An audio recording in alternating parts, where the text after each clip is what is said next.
La famille Rataton. C'est la famille Rataton. Il y a Monsieur Rataton, il y a Madame Rataton, il y a les 3 enfants Rataton. Monsieur Rataton est en train de boire du café au lait bien sucré. Madame Rataton range ses provisions dans l'armoire. « Tu devrais aller me chercher quelques graines pour le dessert, dit-elle à Monsieur Rataton. Dit Monsieur Rataton, j'y vais. Au revoir les enfants, au revoir Doucette. Il prend 2 petits paniers, il embrasse tendrement Madame Rataton et floup, il court dans la campagne. Pendant ce temps-là, Madame Rataton balaie les longs couloirs de sa maison, creusés dans la terre. Et quand elle a fini son ménage, elle va promener ses enfants. « Allons, marchez devant, dit Madame Rataton. Ne vous éloignez pas et ne vous faites pas remarquer en poussant des cris. Oui, maman, non, maman. De son côté, Monsieur Rataton a ramassé de bonnes petites graines. Il rentre tout content. Mais le zèbre et la girafe se moquent de lui. Tous les matins, c'est comme ça. Qu'il est petit, qu'il est petit. Et si encore il était rayé, dit le zèbre. Oui, ou s'il avait un long cou, dit la girafe. Monsieur Rataton est triste, avec ses petits paniers. Il se dit, comme il fait bon d'être chez soi, sans ces grosses bêtes qui se moquent de vous. En revenant de promenade avec ses enfants, Madame Rataton rencontre le singe. Il rit en les voyant passer. Qu'ils sont petits, que c'est drôle. Tenez-vous bien, mes enfants, dit Madame Rataton, ne vous retournez pas. Et elle pense, si nous sommes petits, lui il est bien laid.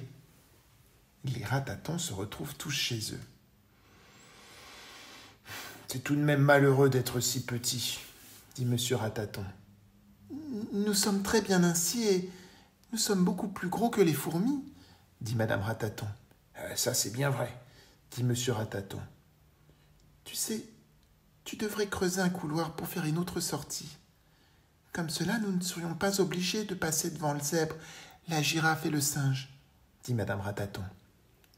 C'est une bonne idée, dit Monsieur Rataton. Il va chercher une pelle, une pioche, il creuse la nouvelle galerie. Les petits Ratatons dansent et chantent.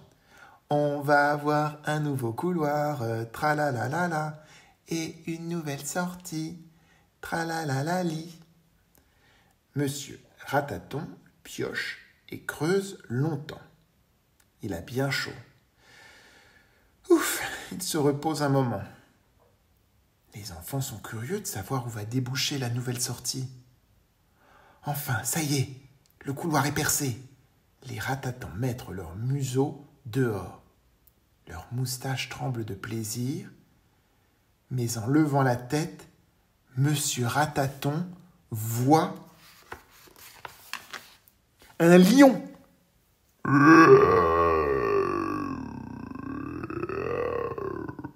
Un vrai lion, avec une crinière et d'énormes pattes.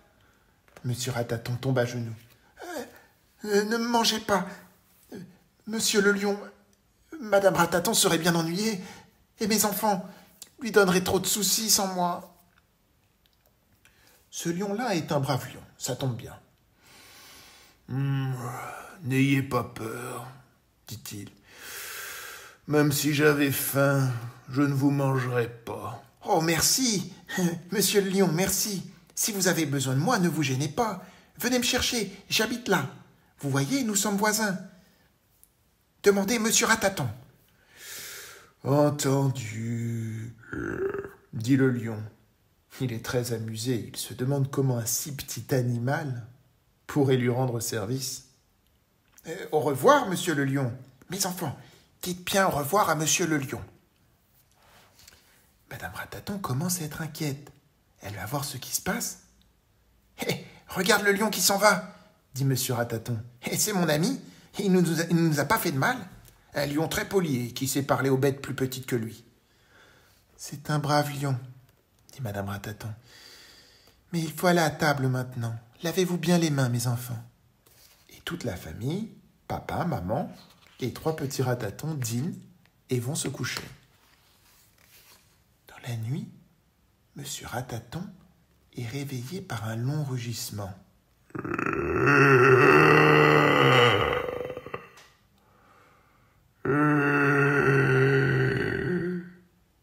Mais c'est le lion, se dit Monsieur Rataton. Il doit avoir besoin de moi. Vite, mon pantalon, mon cache-nez.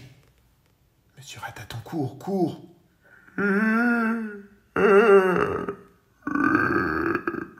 Le lion est pris dans un piège.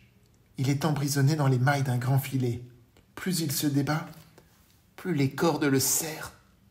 Il a l'air très malheureux. « Monsieur le lion, c'est moi, Monsieur Rataton. Vous savez, votre voisin.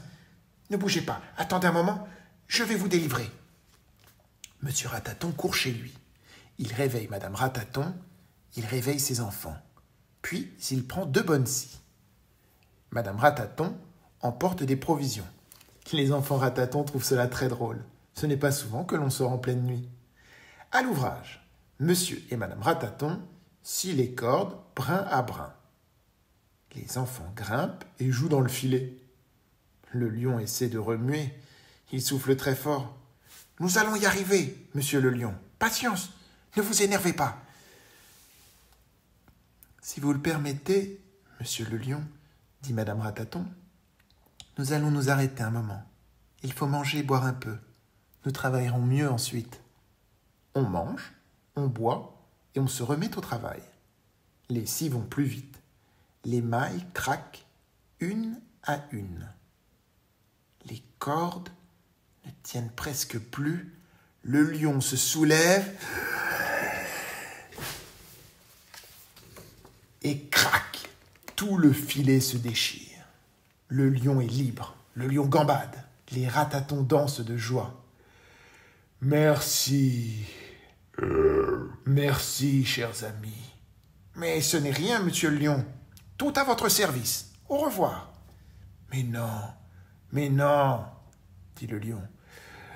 Je ne peux pas vous quitter comme ça. Regardez, le jour se lève. Montez sur mon dos.